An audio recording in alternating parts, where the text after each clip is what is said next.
हवासा खानका और हमारे इधर बामनिया के बीच में ये जो कार्यक्रम हो रहा है, इस बीच में जितने भी आदिवासी समुदाय जन उपस्थित हैं, आज की तारीख में रह रहे हैं, उनके पूर्वज पुरखों द्वारा ये जमीन बचाई गई, तब जाकर के वो आज रह रहे हैं। मैं उन तमाम पूर्वज पुरखों को नमन करता हूँ, जोहार करता हूँ। मंच पर आज हमारे इस क्षेत्र में जिन जिन सामाजिक आंदोलनकारी लोग करके हमारे समुदाय को बचाने के लिए जिन्होंने काम किया, उन तमाम आज मंच पर जो फोटो विराजमान उनको नमन करता हूँ। आप तमाम देश के मूल मालिक और मालिकाओं को खूब खूब जोहार। जय आदिवासी, जय भील प्रदेश। अभी काफी सारी बातें हमारे सारे वक्ताओं द्वारा की गई, लेकिन मैं आपसे पूछना चाह रहा हूं, अभी हमारा एक भाई बोल रहा था मांगणजात। ये मांगणजात आज की तारीख में किसके ऊपर लागू हो रहा है? किसके ऊपर लागू हो रहा है? सुप्रीम कोर्ट का 5 जनवरी 2011 का जजमेंट बोल रहा है कि आदिवासी देश का मालिक है। क्या वास्तव में आज आदिवासी देश का मालिक रहा है? अगर कोई बोल सकता है कि शादी ठोक करके हम आदिवासी देश के मालिक हैं, तो सुबह सुबह वो करके जाइए रतलाम के चौराहे पर।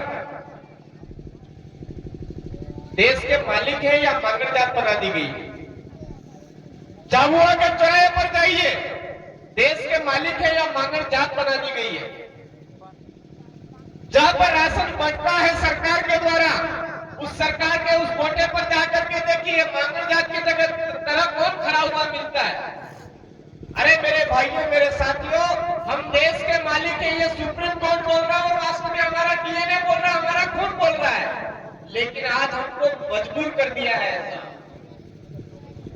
मजबूर कर दिया है तो किन स्थितियों ने किया, किस चाल के साथ में किया, कोई क्या जाल बिछाया, जिस जाल की जंजाल में हम फंस गए, उसकी वजह से आज हम मांगणजात खुद बन गए। मेरे भाई, भिखारी हम खुद बन गए।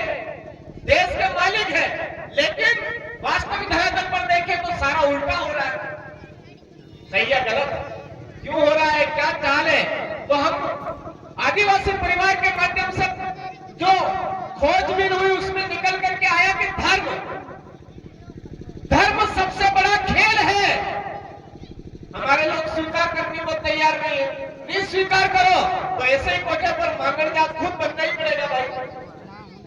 अरे हमारे अपने पूर्वज पुरखों को भूल गए और पराये पूर्वज पुरखों को हमारे माथे पर लेकर के घूम रहे हैं, तो हमारे पूर्वज पुरख शराब नहीं देंगे क्या?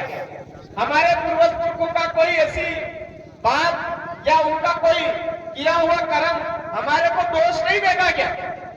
आज देखिए, ये इलाका है हमारे मामा बालेश्वर दयाल जी, जिन्होंने आदिवासियों को बचाने के लिए आदिवासियों की मूल संस्कृति के प्रति जागरूक किया, और उसी इलाके में सबसे ज्यादा ईसाईकरण हुआ। सही है गलत?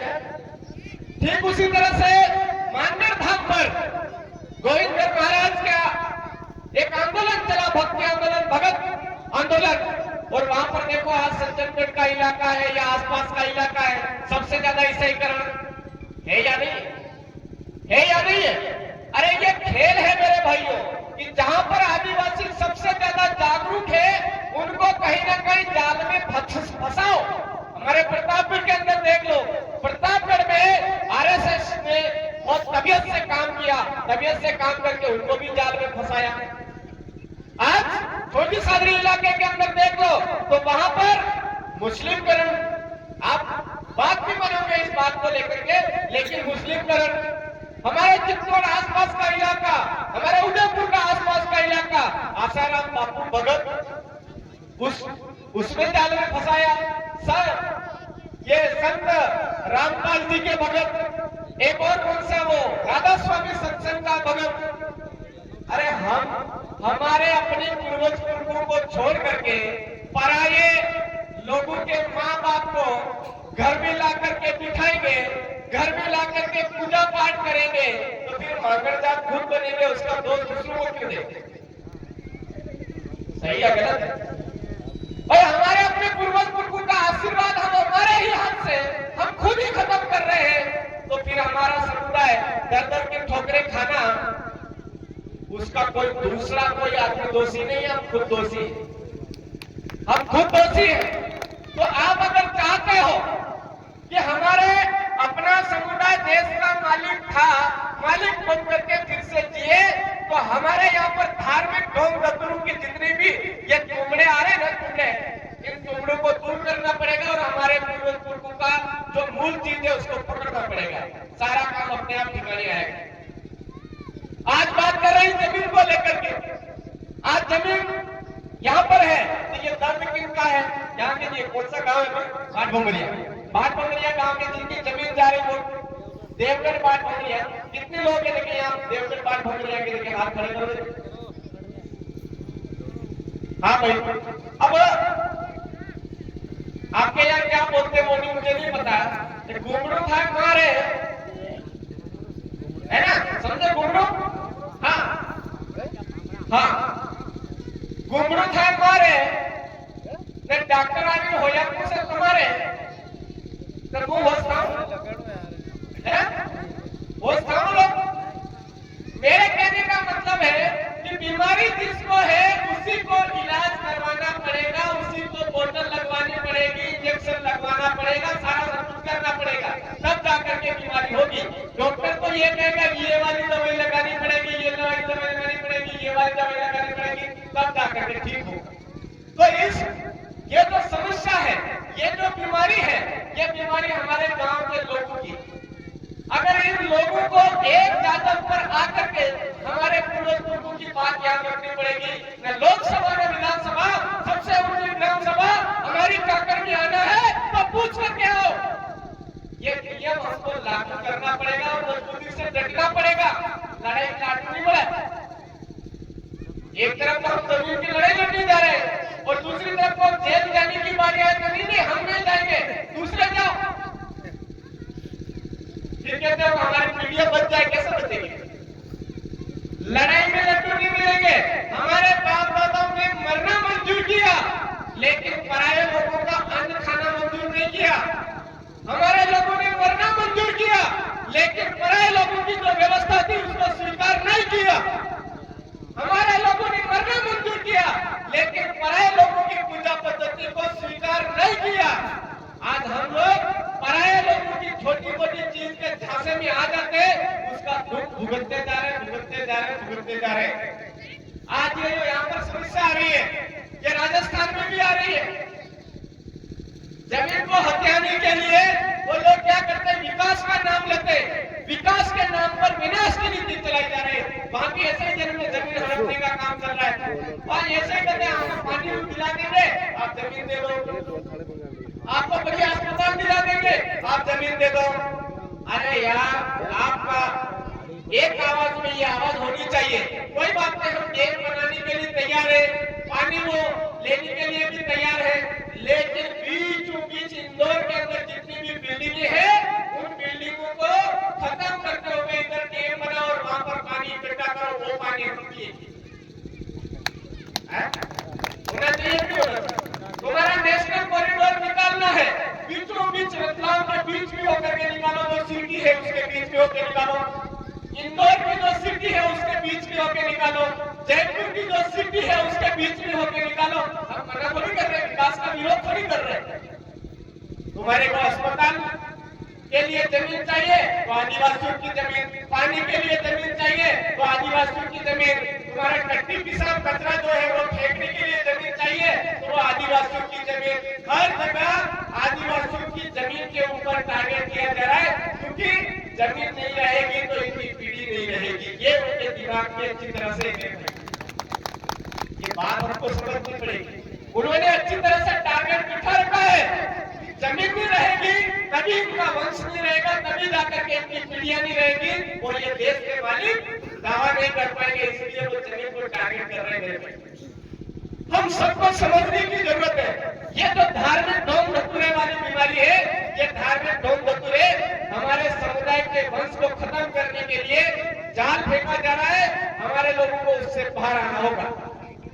नंबर 2, पार्टीवाद। अभी बहुत सारे भाई हैं यहाँ पर जिनके अंदर दर्द है कि ये जमीन नहीं जानी चाहिए, जमीन नहीं जानी चाहिए, जमीन नहीं जानी चाहिए। पर बोले कौन मुद्दे पे लोग? मंडल अध्यक्ष, कमंडल अध्यक्ष, कानून कमंडल अध्यक्ष, कांग्रेस नो, बीजेपी नो, फलानो ढीगड़ो है बोले कौन? अगर मैं बोलूंगा मेरा कमंडल अध्यक्ष चला जाएगा, मेरा ब्लॉक अध्यक्ष का चला जाएगा, उसको ये पता नहीं कि एक दिन मेरा आने वाला बच्चा बच्ची भी चला जाएगा इस मंडल कमंडल के चक्कर में, ये उसको नहीं पता है। बहुत सारे ऐसे होते हैं इस बार सरपंच को अगली बार जिला परिषद की, जिला पंचायत की सीट पे चला जाऊंगा, कोई काम चला जाऊंगा, क्यों आवाज उठाऊं यार, इनकी माला पहन करके नहीं करूंगा, मुझे हो सकता है एमएलए का टिकट मिल जाएगा, मुझे किसी दिन सांसद का टिकट मिल जाएगा। अरे तुम्हारे टिकट की लालच में तुम्हारे वंश का टिकट कट जाने वाला है। मेरे साथियों, जागो भाई, जाग जाओ। आज ये लोग हमारे समुदाय के टिकट को खत्म करने के लिए काम कर रहे हैं। इसलिए ये जो पार्टियों के ढोल धतूरे आ रहे हैं, इन पार्टियों के ढोल धतूरों को लात मारो। अगर वास्तव में आप संविधान का हिस्सा बनना चाहते हो, संविधान का भागीदार बनना चाहते हो, तो हमारी अपने जातक में से ही जो आदमी हमको लगता है कि आपने हमारे समुदाय का सच्चा रखवाला है, उस आदमी को लोकतंत्र का हिस्सेदार बनाओ, लोकतंत्र में खड़ा करो, आप मिल करके खड़ा करो। ऊपर से आने वाले जो आदमी है वो उनका गुलाम बन करके आ रहा है, उसको यहाँ पर तय करो। आज हमने हमारे इस एरिया के अंदर बहुत सारे भाइयों को एकदम करवा भी लगेगा। कमलेश्वर जी जोड़ियार की विधानसभा में जब हमने काम स्टार्ट किया तो ऐसे ही आपको बहुत ज्यादा हो 25-30 जने थे, और इस एरिया में भी आज पहली बार गया है, ऐसा नहीं 5-6 साल से यहाँ पर आना जाना हो रहा है मेरा। तो यहाँ पर ऐसी कंडीशन थी, उस टाइम में भी बोला था भले 25 आए, 50 आए, 30 आए, उसकी चिंता मत करो, हमारे आदिवासी समुदाय की जो मूल समस्या है उस पर काम करो, आप जरूर सफल होंगे। रतलाम की विधानसभा, सेनारा विधानसभा ने काम किया, आज वो लेकर के बैठे हैं। आज राजस्थान के अंदर 4 एमएलए है, मध्य प्रदेश के अंदर 1 है, लेकिन लिखित रिपोर्ट में सबसे नंबर 1 पर है। तो आज रतलाम अपने सेनारा विधानसभा के विधायक महोदय हैं, जिन्होंने लिखित में आदिवासियों की समस्याओं को विधानसभा के अंदर टेबल बजा करके बोला है। मेरे भाई, लिखित में एक होकर मुंह पर बोलना, आज हम यहाँ बोल रहे हैं, ये बात यहाँ पर बोल रहे हैं, सड़क पर बोल रहे हैं, लेकिन यही आवाज अगर विधानसभा में यह आवाज बोलेगी, उसकी बात अलग हो। तो हमारे इस इलाके से भी आप हर छोटे मोटा कोई भी लोकतंत्र का इधर हिस्सेदारी बनाओ, तो उसको अपने अपने दायरे पर तैयार किया हुआ बनाओ। किसी भी ऊपर से बनी बनाई पार्टियों का जो मंडल अध्यक्ष के भरोसे मत रहो, नहीं तो वो बर्बाद कर देगा। आएगा मीठी मीठी बोली देगा, लेकिन पीछे से जहर बोलेगा मुझे कितना मिल रहा है, इस तरह से। तो आप इस तरह से काम करेंगे तो जरूर सफल होंगे। तीसरी बात, आज क्षेत्रवाद की, आज हमारे इलाके के अंदर हम सोच रहे हैं कि हम भी हमारे ऊपर ही बीत रही है। आज ये जितने भी भाई आज गुजरात से आए हैं, राजस्थान से आए हैं, ये सब आए हैं, ये एक नहीं, ये कम से कम लाख 2-2 लाख की ताकत रखते हैं। जिस दिन यहाँ पर लाख 2 लाख खड़े होंगे तो उधर से 10 लाख यहाँ पर आएंगे। ये ताकत समुदाय की ताकत है। अभी भाई ने बोला देवास के अंदर कि 500 फोन आ गए, अरे वो तो खाली फोन ही आए, मैसेज क्यों नहीं किए वो तो होता पता ही नहीं। ये ताकत है हमारे समुदाय की, तो हम सबको समझने की जरूरत है कि हमारे बाप दादा देश के मालिक थे, राजा महाराजा रहे हैं, आज भी हम राजा महाराजा की तरह अगर जीवन जीना चाहते हैं तो इन चीजों से बाहर निकलना पड़ेगा और एक कदम पर आकर के बैठने की ताकत, हिम्मत और जुनून हमको पैदा करना पड़ेगा। जेल वेल ये जितनी भी चीजें हैं, ये जेल किसी दूसरे के लिए नहीं बने, ये देश के मालिकों को रोकने के लिए ही बने। तो इन जेलों वेलों के लिए चिंता मत करो, ये तो हमारे बाप दादों के जमाने में हमारे बाप दादों को भी रोकने के लिए किया था। आज बिरसा मुंडा को मात्र 25 साल की उम्र में आज उनको जहर पिला करके जेल में मारा, लेकिन उनके विचारों का जहर, जो उनको जहर लग रहा था, उसको आज दिन तक वो नहीं रोक पाए और उसकी बदौलत आज दिन तक पूरे देश में, पूरे विश्व में बिरसा मुंडा की पहचान है। तो जेलों में आना जाना इन चीजों से नहीं डर रहा है, हमको एकजुट होकर के हमारे बाप दादा पहले ऐसा नहीं कि कोई समस्या आ जाती थी तो सीधे थाने में चले जाते थे, ऐसा नहीं करते।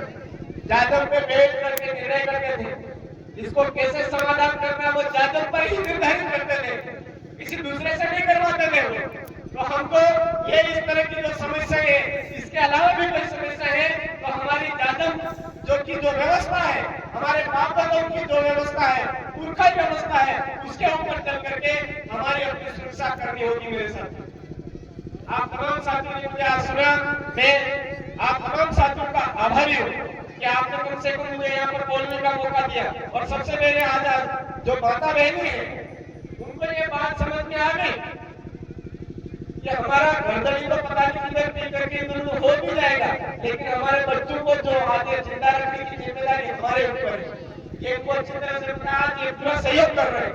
अगर इस तरह से हमारी माता बहनों का, हमारी मातृशक्ति का सहयोग मिल रहा है तो आप सबको मिलकर के पीछे नहीं हटना है, लड़ाई लड़ते जाना, लड़ते जाना, लड़ते जाना। और ये जो कार्यक्रम जिसने आयोजन किया है, काफी सारी यहाँ पर अव्यवस्था हुई होगी।